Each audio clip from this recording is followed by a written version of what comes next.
Naquele dia fatídico, na colina do Calvário, o sacrifício supremo se consumava sob um céu que chorava sangue.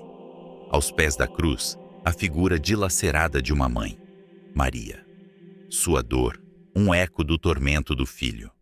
Um sofrimento que pouquíssimos seres humanos podem sequer começar a imaginar.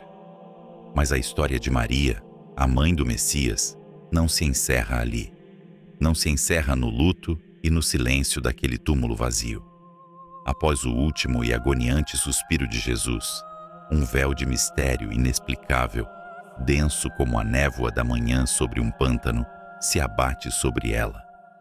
Para onde foi a mulher que carregou o divino em seu ventre, que o amamentou, que o viu crescer e, finalmente, o viu morrer de forma tão brutal? O que realmente aconteceu com a Virgem de Nazaré? As Escrituras, que narram seu nascimento, sua vida e os primeiros passos de Cristo com detalhes minuciosos e cheios de luz, de repente, calam-se. Um vazio ensurdecedor, um silêncio que nos convida, quase nos obriga, a mergulhar nas sombras mais profundas da fé, na penumbra das tradições esquecidas e nos segredos que a Igreja guardou por milênios, talvez para nossa própria proteção, para nos poupar de verdades que poderiam abalar nossas certezas. Prepare-se para uma jornada além do conhecido, para desvendar o destino de Maria, a Imaculada, após a cruz. A verdade, muitas vezes, habita onde menos esperamos, escondida à vista de todos. No auge de sua agonia, pregado ao madeiro do sacrifício que purificaria o mundo, Jesus proferiu palavras que ecoam como um testamento final, um mandato que transcendia o vínculo de sangue e redefiniria uma família. Mulher, eis aí o teu filho. E, voltando-se para o jovem discípulo que amava com uma profundidade que só ele conhecia, João, eis aí tua mãe. Um comando, uma entrega. Não era apenas um gesto de amor filial desesperado para assegurar o cuidado de sua mãe em seus últimos momentos na terra. Era uma transferência de responsabilidade, um legado de proteção que pesaria sobre os ombros de João, o mais jovem e talvez o mais sensível dos apóstolos. Ele, o discípulo mais próximo do coração de Jesus, aquele que não o abandonou no momento da paixão, que testemunhou o horror e a glória, tornou-se, a partir daquele instante, o guardião terrestre de Maria, a Mãe de Deus. A Bíblia é clara e concisa nesse ponto, quase fria em sua brevidade, mas carregada de implicação. E daquela hora em diante, o discípulo a tomou para sua casa. A última vez que as Escrituras nos permitem vislumbrar Maria é num momento de ardente e misteriosa transformação. Um batismo de fogo para uma nova era. O verdadeiro alvorecer de uma nova fé. No cenáculo de Jerusalém, um local de segredos e encontros clandestinos para os primeiros cristãos, um refúgio da perseguição. Dias após a ascensão de Jesus aos céus, ela está lá. Não sozinha, isolada em seu luto, consumida pela dor e pelo abandono.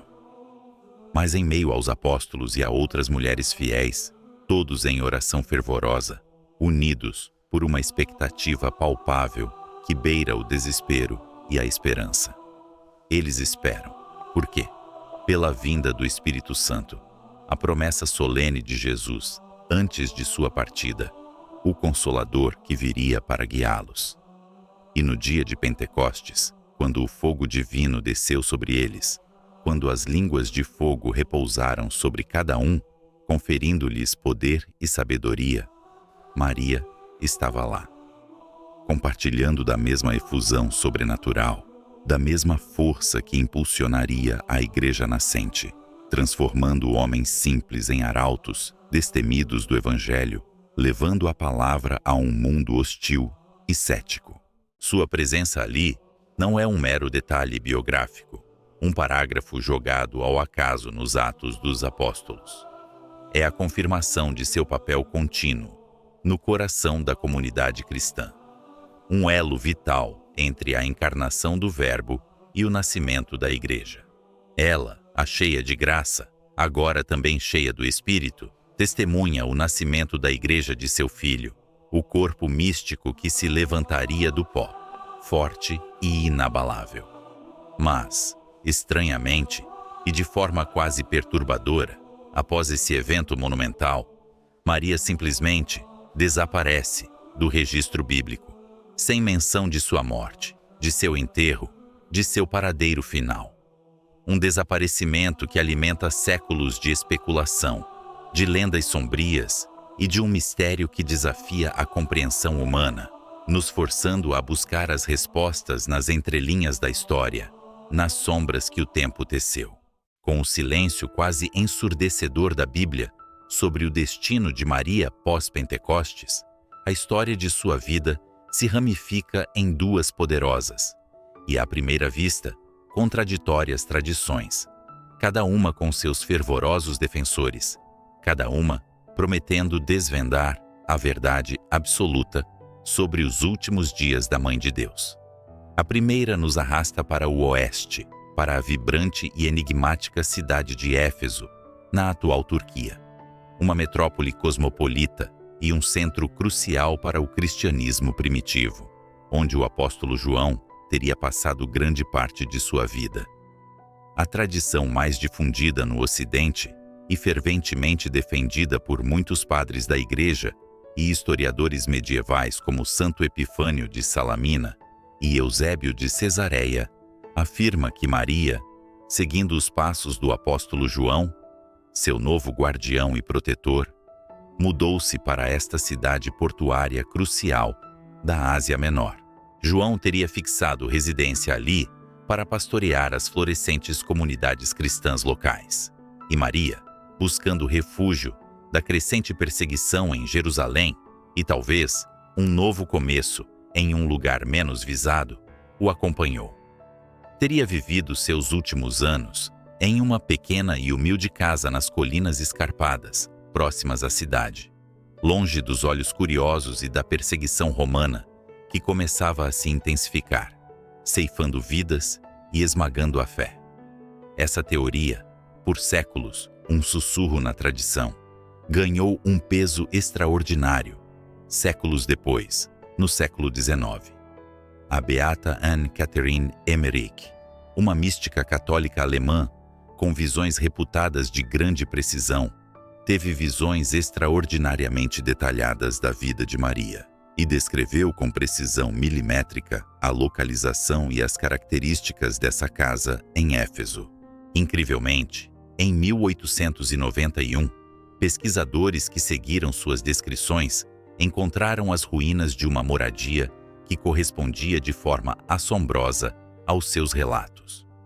Hoje, o local, conhecido como Merimana, é um santuário visitado por milhões, incluindo papas, um testemunho silencioso de uma fé inabalável.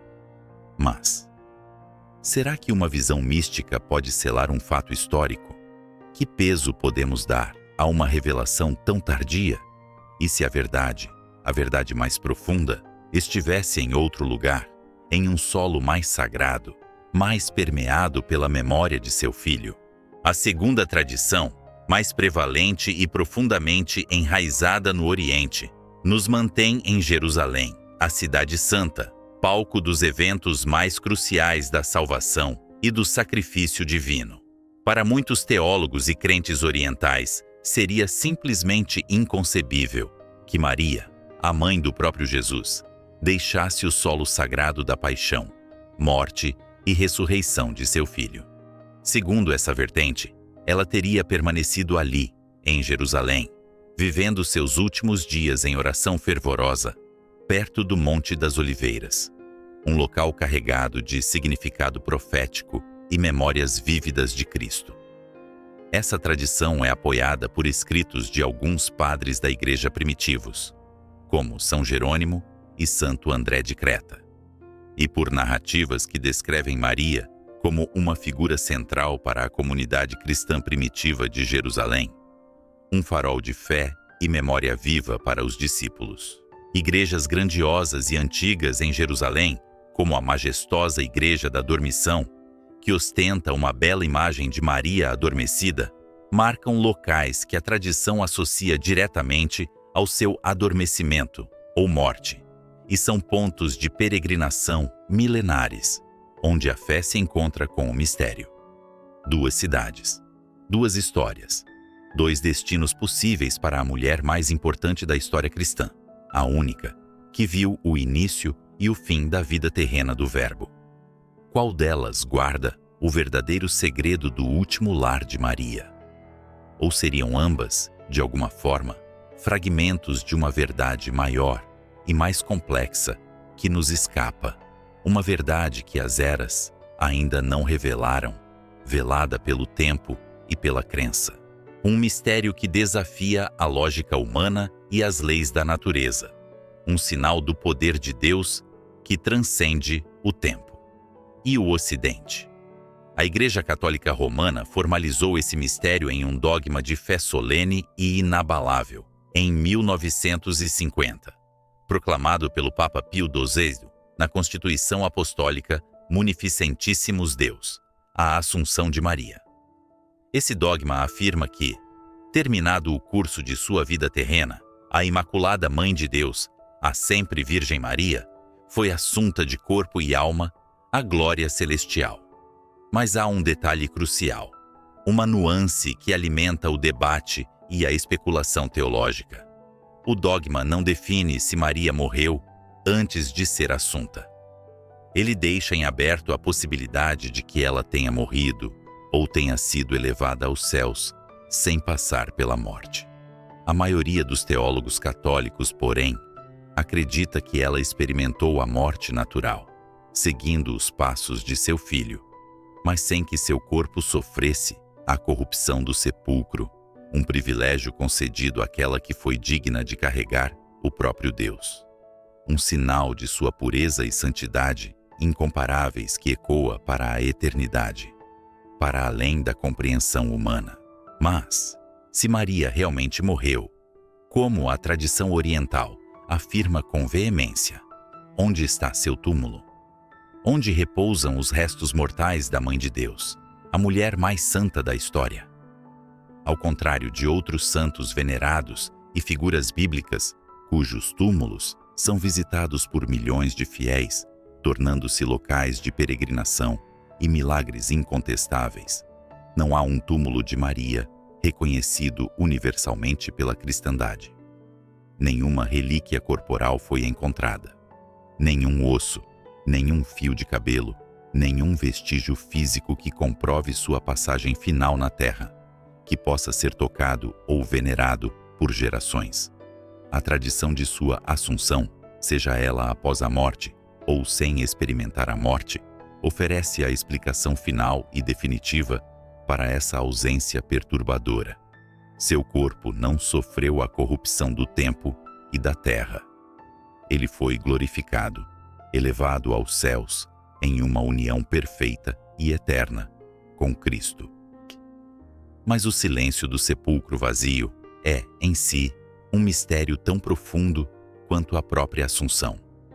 Por que nenhuma evidência tangível, nenhuma prova material, para uma figura de tamanha magnitude histórica e espiritual? Por que esse vazio, onde deveria haver um relicário sagrado, um ponto de peregrinação e veneração incontestável? Seria a ausência de um corpo uma prova irrefutável da Assunção, um sinal divino de sua glorificação e elevação? Ou um desafio deliberado à nossa necessidade humana de tocar e ver para crer?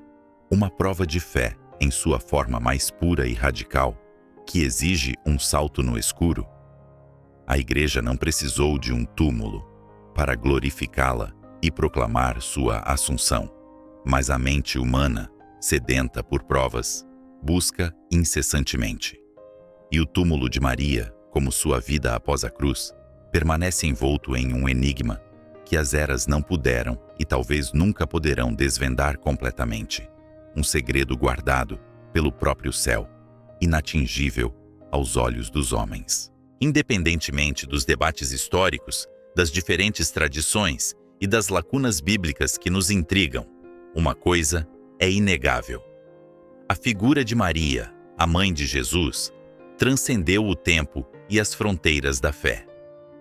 De uma jovem humilde de Nazaré, uma adolescente escolhida para uma missão incompreensível que a lançou em um destino sem precedentes, ela se tornou a Rainha do Céu, a auxiliadora dos cristãos, a intercessora poderosa junto a Deus. Sua vida após a crucificação, velada pelo silêncio bíblico, mas enriquecida pela exuberância das tradições apócrifas e pelas visões de místicos que relataram seus últimos dias, moldou sua imagem para sempre na consciência coletiva da humanidade. Ela não é apenas uma personagem do passado distante, um mero nome em um livro antigo, mas um símbolo eterno de fé inabalável, de esperança em meio ao desespero mais profundo e de resistência silenciosa contra todas as adversidades. Sua história, velada por mistérios e perguntas sem respostas definitivas, nos convida a ir além do que podemos provar com a razão fria, a mergulhar no que podemos sentir com o coração e a alma, a aceitar que alguns segredos divinos foram feitos para serem cridos, para serem experienciados em sua plenitude, não inteiramente compreendidos pela mente humana. A aceitar o mistério como parte essencial da jornada de fé, um caminho que se revela nas sombras, mas que aponta para a luz.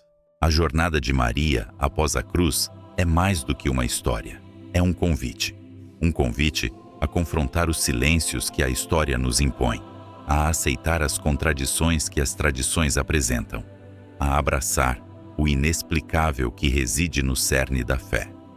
Ela nos mostra que a fé verdadeira muitas vezes floresce nas lacunas, nas perguntas sem resposta definitiva, nos mistérios que a razão humana jamais poderá penetrar por completo. Em meio às sombras da dúvida, ela emerge como um farol de luz, uma promessa de que o amor divino transcende a morte e a compreensão limitada da humanidade. Ela nos convida a buscar a verdade não apenas nos livros e na história, mas no silêncio de nossa própria alma, na voz interior que sussurra segredos. Mas, e você? Agora, diante de tanta incerteza e tanta crença, diante da figura enigmática da mãe do Messias, como você se coloca? Qual a sua verdade sobre o destino final de Maria? Você se entrega ao mistério, aceitando o inexplicável, ou busca incessantemente a prova irrefutável?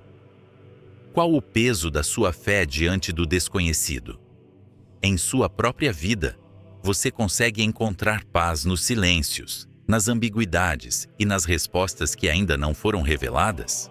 Onde sua fé se sustenta quando a razão falha, quando a escuridão se aproxima? O que a história de Maria te ensina sobre a força indomável da fé, a resiliência do espírito humano e a promessa de um amor que transcende a morte e os limites do tempo e da lógica humana? Reflita sobre essas questões. Busque as respostas em seu coração e na profundidade de sua própria fé. A luz sempre pode romper as trevas, mesmo as mais densas e mais antigas. A jornada continua e a decisão é sempre sua. Seu caminho, sua verdade. Se o Espírito Divino te tocou através desta história, deixe amém nos comentários. Se você já é devoto de Nossa Senhora, deixe Maria, Mãe de Deus, nos comentários. Se inscreva no canal, deixe seu like e ative o sininho para receber o aviso de novos vídeos, porque ainda existem muitas outras histórias nos bastidores.